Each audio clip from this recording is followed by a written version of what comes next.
vous êtes intéressé par le Japon, un pays grandiose avec de très beaux paysages, une cuisine délicieuse, un peuple extrêmement respectueux, des rues extrêmement propres et un métro extrêmement cher. Si je fais cette vidéo aujourd'hui, c'est pour répondre à une question qui m'a été posée un nombre de fois incalculable, que ce soit en message, que ce soit sur les réseaux sociaux, que ce soit dans les commentaires de certaines vidéos. Quel est le prix d'un voyage au Japon? Alors déjà, pour commencer, je tiens à dire directement que je trouve cette question un peu débile, sans vouloir être offensant, parce que en fait ça dépend de tellement de choses. Le prix d'un voyage déjà en général, mais au Japon c'est encore plus vrai. Ça dépend déjà du prix auquel vous allez trouver votre billet d'avion. Ça pour le coup c'est un peu de la chance, on peut pas le définir. Ça dépend si vous êtes un gros mangeur, si vous avez une certaine exigence en termes de logement, si vous voulez quelque chose qui soit d'une minimum bonne qualité, ou si vous vous en foutez, vous pouvez dormir dans un dortoir, dans une guest house. Ça va dépendre des activités que vous voulez faire. Est-ce que vous voulez rester à Tokyo ou alors visiter d'autres villes? Combien de temps vous allez rester? Enfin, il y a vraiment énormément de choses à prendre en compte. Et aujourd'hui, c'est totalement impossible en fait de vous dire un voyage au Japon, ça coûte tant. Vous allez me dire, mais si c'est impossible, comment tu vas nous l'expliquer? C'est quoi? Pourquoi tu fais cette vidéo? Eh bien, comme vous le savez, je suis parti en voyage au Japon avec mes parents. Les vrais ont suivi la série Japon en famille. Pendant ce voyage, je me suis dit que j'allais noter au centime près toutes mes dépenses pour que, à la fin, je puisse vous faire une vidéo des dépenses que j'ai faites, détaillées, par catégorie. Et pour que vous fassiez une idée en fonction de ce que j'ai fait, le prix que ça m'a coûté. Parce que si vous avez suivi la série, ça veut dire que vous savez exactement ce que j'ai fait pendant ce voyage.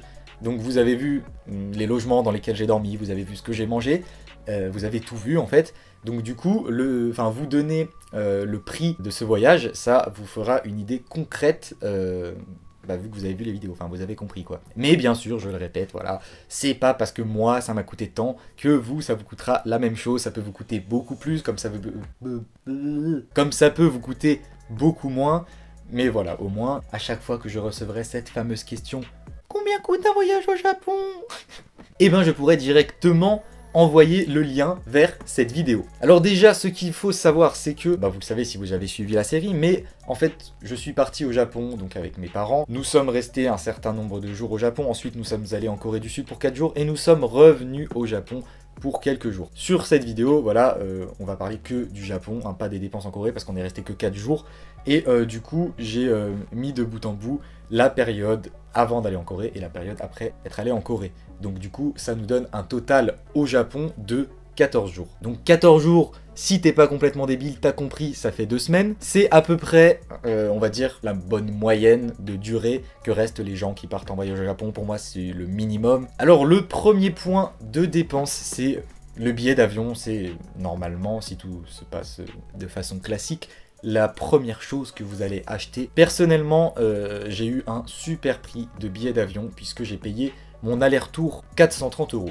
Donc 430 € pour un aller-retour au Japon, c'est vraiment pas cher du tout. En général, ça tombe plus autour des 600-700 €. Donc déjà, vous voyez que si vous ne trouvez pas de billet d'avion à moins de 700 € comparé à moi avec 430 €, le budget forcément varie. Vous comprenez pourquoi cette question n'est pas forcément très intelligente de base. Mais bon voilà, on n'est pas là pour ça, on n'est pas là pour juger les gens qui posent cette question. Je fais beaucoup de gestes avec mes mains, on dirait que je chasse des mouches. Ah oui, et pour ceux qui se poseraient la question, je suis parti avec la compagnie Air China, donc j'ai fait juste une escale en Chine de 2h30 je crois. J'ai pas fait 40 000 escales, j'ai pas attendu 10 heures à chaque fois, c'était vraiment un vol classique on va dire. Et bon, ça s'est très bien passé, c'est pas une compagnie qui a une très bonne réputation, on le sait, mais franchement, pour le prix, on va pas se plaindre. Pour rester dans les billets d'avion, il faut savoir que on a pris un vol interne en fait, parce qu'on a atterri à Osaka, comme vous le savez. Après, on est allé visiter autour d'Osaka et on est allé à Tokyo. Et donc du coup de Tokyo, on a dû revenir à Osaka par des vols internes. Donc les vols internes au Japon, il y a pas mal de compagnies low cost qui proposent des vols pas très chers. Et du coup on s'en est sorti pour 150 €. Ce qui nous fait un total de tous les billets d'avion, voilà, depuis la France, tous les billets d'avion quoi, de 580 €. Deuxième point de dépense, les logements. Et là encore une fois ça varie un truc de fou en fonction des gens, hein, forcément. Nous, on a, parce que, enfin surtout moi, hein, voilà, parce que moi, je fonctionne comme ça, vous le savez si vous me connaissez un peu. Je juge les logements très peu importants, voilà, je l'ai déjà expliqué dans plusieurs vidéos, je préfère utiliser mon argent pour des activités ou pour des restaurants, pour la nourriture, et du coup, j'essaye tout le temps de prendre, bon je prends pas des taudis non plus, mais j'essaye de pas prendre des trucs trop chers, et là, pour le coup, on a réussi à bien se débrouiller pour les logements, on a vraiment pas mal économisé là-dessus. Et pour 14 nuits, du coup, ça nous est revenu à 330 €. Donc clairement, pour le Japon, on s'est vraiment très bien débrouillé. On a tout pris sur le site Airbnb, on a pris que des logements Airbnb. Et puis bah voilà, hein, du coup j'en profite pour vous rappeler que dans la description, vous avez un petit lien de parrainage pour Airbnb qui vous donne quand même 25 € de réduction sur votre premier voyage. Donc allez voir dans la description, ça vous fait encore des économies pour le Japon. Troisième point de dépense, ce sont les transports. Alors il faut savoir que les transports en commun, que ce soit le métro, le bus, au Japon, c'est vraiment super cher. C'est beaucoup plus cher qu'en France, beaucoup plus cher qu'ailleurs, beaucoup plus cher que partout. Enfin, ouais, je sais pas partout, mais c'est très cher. Et du coup, ça nous est revenu à 140 € par personne au total. Alors après, certains me demandent aussi des renseignements des fois à propos du Japan Rail Pass.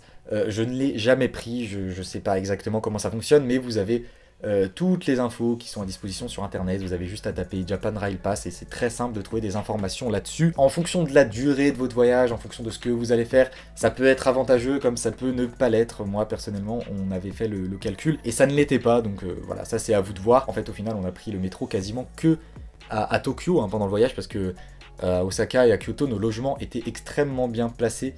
Et je dis des conneries parce qu'on est aussi allé à Nara et à Kobe en transport en commun. Mais globalement, c'est à Tokyo qu'on a le plus utilisé le métro au sein de la même ville, je veux dire. Pas pour... Voilà. Mais du coup, voilà, 140 €, ça fait quand même pas mal. Ensuite, quatrième point de dépense, la nourriture. Je compte aussi les boissons, hein, les petits Fanta pêche dans l'après-midi, les petits strongs, voilà, tout ça, tout ce qui est bouffe et poisson. Vous savez, si vous connaissez un peu que y a pas mal dans ce budget qui est parti dans la strong. Mais bon, ça c'est un autre débat. On arrive sur un total de 484 € très précisément, à savoir que dans cette somme, il y a les 100 €, 110 € qui sont partis dans le bœuf de Kobe. Voilà, c'est un repas très cher. Vu tout ce qu'on a bouffé, on est allé au resto tout le temps, voilà, ça c'est pareil. Si ça se trouve, vous allez vous dire, bon bah on va manger au resto qu'une fois par jour ou que de temps en temps et on va aller au combini ou on va se faire à manger, je sais pas, ça dépend de vous, voilà tout simplement, mais pour moi la bouffe c'est le plus important, surtout au Japon, donc il fallait se faire plaisir. Autre source de dépenses sur ce voyage, on a tout ce qui est activité, que ce soit les visites de temples ou qu'est-ce qu'on a fait d'autre.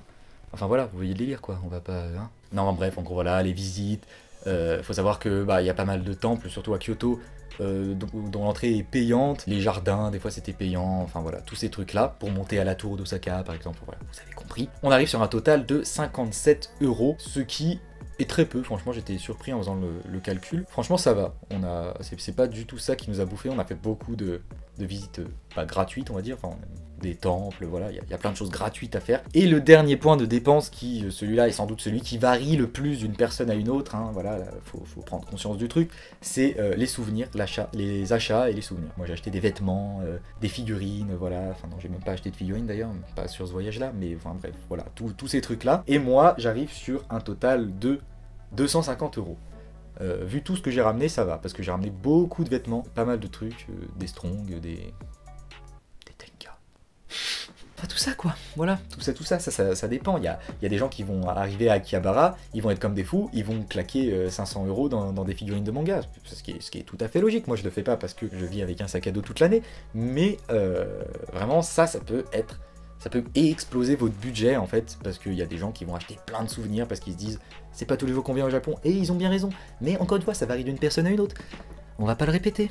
Bah si du coup, mais voilà, et c'était la dernière source de dépenses du voyage. Et on arrive donc sur un total dépensé de 1841 € pour un voyage de 2 semaines au Japon, tout compris, en se faisant plaisir, en mangeant du bœuf de Kobe, en mangeant au restaurant tous les jours.